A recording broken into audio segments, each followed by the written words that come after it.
అసెంబ్లీలో వైసీపీకి విపక్ష హోదా ఇవ్వాలని కోరుతున్న ఆ పార్టీ అధినేత జగన్కు జనసేనాని ఉప ముఖ్యమంత్రి పవన్ కళ్యాణ్ కౌంటర్ ఇచ్చారు. అసెంబ్లీ మీడియా పాయింట్లో ఆయన నేడు మీడియాతో మాట్లాడుతూ 11 సీట్లు ఉన్న వైసీపీకి ప్రతిపక్ష హోదా ఎలా ఇస్తారు అంటూ నిలదీశారు. అసలు వైసీపీ పార్టీకి ప్రతిపక్ష హోదా రాదన్నారు.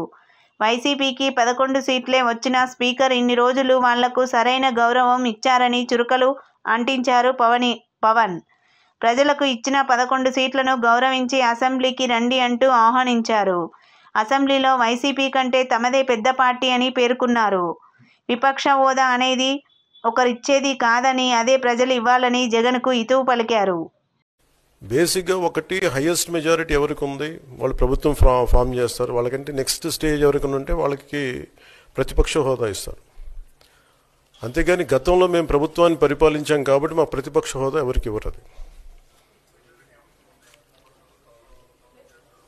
కనీసం జనసేన కంటే కూడా ఒక సీట్ ఎక్కువ ఇచ్చినా కానీ వాళ్ళకి ప్రతిపక్ష హోదా దక్కేది.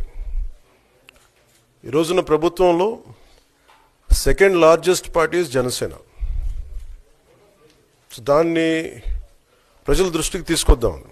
వైసీపీ నాయకులు వాళ్ళు చేస్తుంది ఏంటంటే మాకు ప్రతిపక్ష హోదా ఇస్తే తప్ప మేము అసెంబ్లీలో అడుగు పెట్టాం, లేదంటే ప్రసంగాలను అడ్డుకుంటాం. ఇది సరైన మెసేజ్ బయటికి వెళ్దాం.